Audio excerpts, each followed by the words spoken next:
The polio epidemic of the 1940s and 50s has had a lasting impact on many of its survivors in the United States. Tonight on World Polio Day, KELOLAND's Lauren Solik tells you the story of one of those survivors. At just 14 months old, Linda Yager contracted polio while living on a farm near Condi, South Dakota. I had a very severe case of it.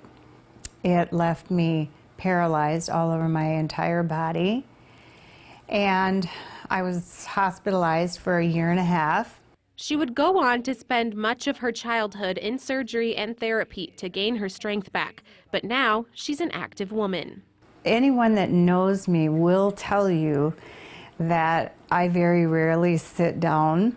Yager doesn't have any memories from when she was sick because she was so young. However, as she's grown up, she's done a lot of research on the polio epidemic. One of the things that struck me is that up and down the hallways in the hospital, you could hear babies and children crying because our family couldn't come in with us. It was like COVID. And as she's lived through another pandemic, Yager has begun to understand more of what life might have been like in the 40s and 50s. And also the relief that they have done research again and come up with, a vaccine and ways to avoid it.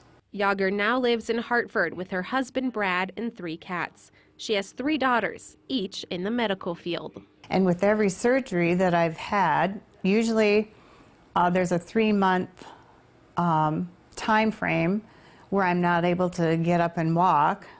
I have to use a wheelchair, but there again, once that's over and done, I'm just so thankful to be up and moving again. So it's really given me an appreciation of that, because I know I was around in my years of therapy. I was around people that would never walk again.